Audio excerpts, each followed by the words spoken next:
Good day, everyone. I am Gerian and my partner Kim Rojas. We are the reporter of learners with difficulty in walking and moving. Learners with difficulty in walking and moving.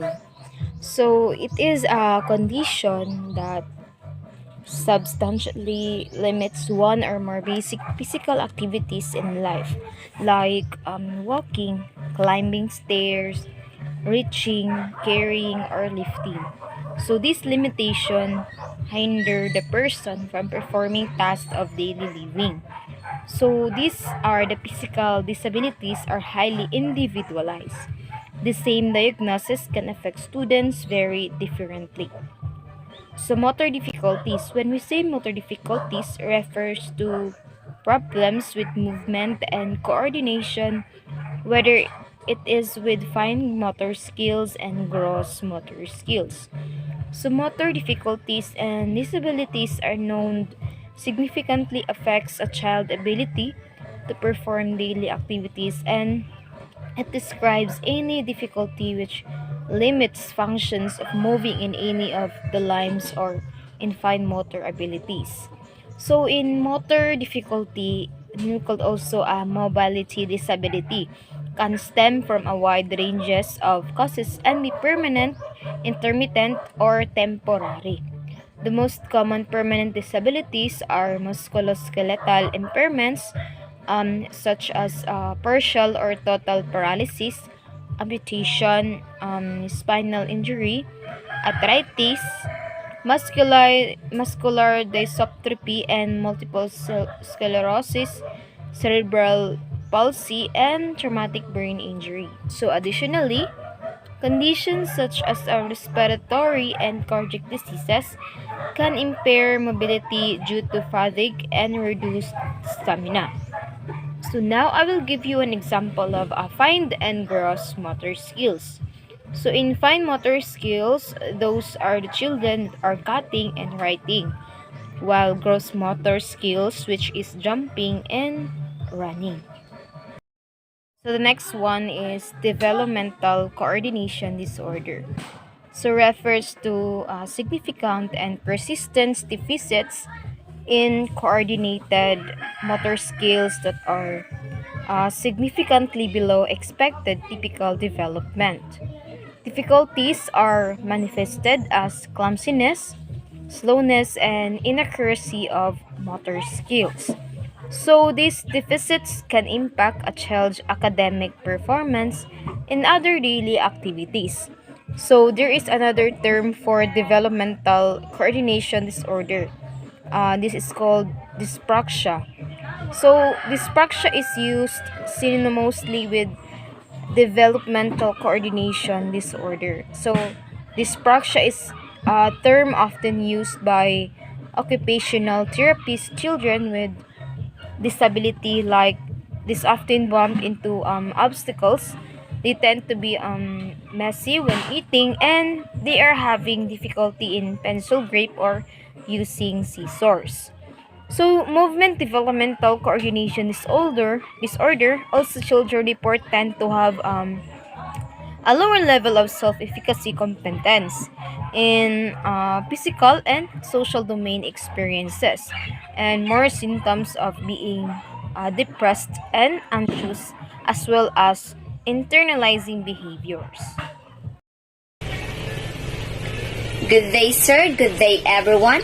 I am Gerian Rojas, the second reporter about the topic of learners with difficulty in moving and walking. The focus of my report is about cerebral palsy and its classifications of cerebral palsy. So, cerebral palsy, it is defined as the disorder of movement and posture that results from damage to areas of the brain that control motor movement. It means that there is an abnormality on a baby's brain or a child's brain, and the brain damage can occur before, during, or after birth. For example, during the pregnancy of a mother, reduced blood and oxygen supply might happen, and it will affect the baby's brain or the development of the baby's brain in the womb. There are 6 classifications of cerebral palsy, depending on which part of the body is affected. The term plegia is from a Greek word meaning to strike. It is used with prefix that indicate the locations of leg movement. First one is monoplegia, where mono means single or one. In this case, only one limb is affected. It can be the upper or lower part, but usually affects the arm. The second classification is known as hemiplegia, where 2 limbs of the body is affected, and take note that it only affects one side of the body. It can either be the right side or the left side. And as you can see in this picture, the leg and arm of only one side is affected. The third one is diplegia, where the legs are affected more often than the arms. It is a classification of cerebral palsy that either affects both arms or both legs. Next is quadriplegia. It affects the limbs, both arm and legs. The movement of the trunk and the face may also be impaired. It is the most unpleasant among the 6 classifications of cerebral palsy because, as you can see in the picture, all parts of the body can be affected. Then the triplegia refers to a cerebral palsy wherein 3 limbs are affected. Lastly, we have the double hemiplegia.